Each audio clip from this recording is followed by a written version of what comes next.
O nosso assunto é reforma tributária. Estamos ao vivo com o advogado Thiago Kellerman. Olá, boa tarde. Obrigada pela entrevista aqui na CBN. Olá, boa tarde. O prazer é meu. Bom, doutor Thiago, um novo projeto de lei foi aprovado em relação à reforma tributária. O que fala esse texto? Quais são as atualizações? Perfeito, vamos lá então. O texto base da reforma tributária foi aprovado no final do ano passado e ele dependia de algumas normas complementares que seriam editadas ao longo desse ano.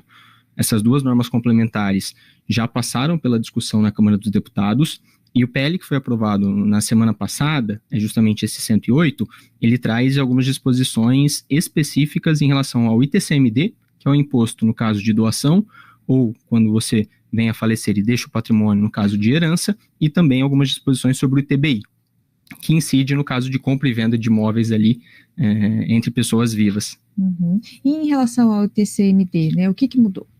Vamos lá. Com o texto base da reforma tributária, já havia uma obrigação de que todos os estados passassem a ter uma alíquota progressiva. Então, não poderia haver uma alíquota única, como é aqui, por exemplo, no estado do Paraná ou em São Paulo, que a alíquota atualmente é de 4%. Então, hoje, aqui, independente do valor do patrimônio que você está transmitindo por doação ou no caso de herança, você recolhe 4%.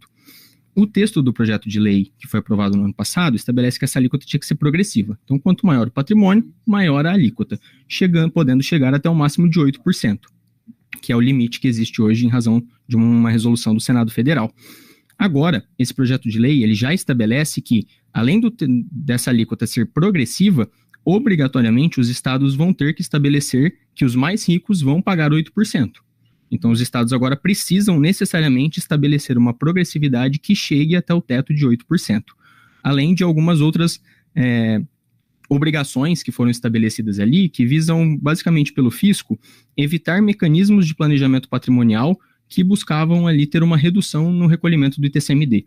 Seja pela escolha de um domicílio fiscal mais vantajoso, então você realizar a sua sucessão por um estado que tinha uma alíquota um pouco menor, ou então um outro procedimento de transferência de cotas de uma holding patrimonial, por exemplo, para os seus herdeiros através de uma distribuição de lucros. Então você ia distribuindo lucros e aos poucos ia vendendo essa empresa para os seus herdeiros. Com o novo projeto de lei, todas essas situações passam a não ser mais permitidas porque passa a haver a incidência do ITCMD. Então, a situação fica um pouquinho mais complicada para esse aspecto de planejamento patrimonial. Precisa ter mais cuidado para verificar se existem caminhos ali para ter uma redução de imposto no momento do planejamento ou se o melhor caminho é seguir direto uma doação do patrimônio em vida, com uma reserva de usufruto, mecanismos nesse sentido. Uhum. E em relação ao ITBI? Em relação ao ITBI, a grande diferença que o projeto de lei estabelece é que passa a ser possível um recolhimento antecipado do ITBI. Isso era muito comum nos casos de imóvel contratado na planta, em que você já tinha um contrato ali estabelecendo o direito sobre o imóvel, mas ainda não tinha efetiva matrícula. Então você passa a poder já recolher o ITBI antecipadamente, por exemplo, e você pode reduzir, ter um desconto, a depender de uma legislação municipal para isso, que ainda vai depender de cada município, para fazer esse recolhimento antecipado. Uhum. E, bom, se a gente analisar essas duas situações, de uma forma mais prática ali para o nosso ouvinte, o que ele precisa ficar atento e saber em relação à reforma tributária e essas duas alterações que o senhor trouxe? Perfeito. O ponto principal é para aquelas pessoas que estão pensando em já organizar a sua sucessão, organizar para que não tenha problema, não tenha dor de cabeça, vai haver uma elevação de carga tributária, especificamente no Paraná, em São Paulo, por exemplo, para o próximo ano. Então, se você está analisando realizar isso, o ideal é que você tente já avançar e finalize isso esse ano. Se ficar para o ano que vem, muito provavelmente você deve pagar ali uma alíquota de até 8%. E quando a gente diz aquela questão da progressividade, no Brasil, essa progressividade ela já começa com um patrimônio ali de R$200 mil. Então, uma pessoa que tem um apartamento, que tem uma casa, muito provavelmente ela já vai ter que pagar essa alíquota de 8%. A gente não está falando aqui de grandes milionários pagando 8%, mas na verdade qualquer patrimônio relevante já vai ter que pagar uma alíquota máxima de 8%. Uhum. E, bom, quais são os próximos passos agora da reforma tributária? Perfeito.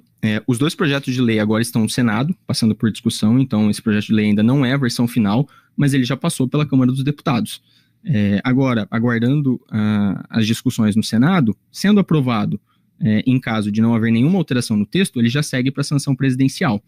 Agora, se houver alguma alteração no texto no Senado Federal, ele volta depois para ser aprovado novamente na Câmara dos Deputados e aí, finalmente, encaminhado para o presidente para sanção. Em relação a prazo, se fala a partir de 2027? Para início de vigência, sim, se ambos esses projetos de lei sejam aprovados esse ano.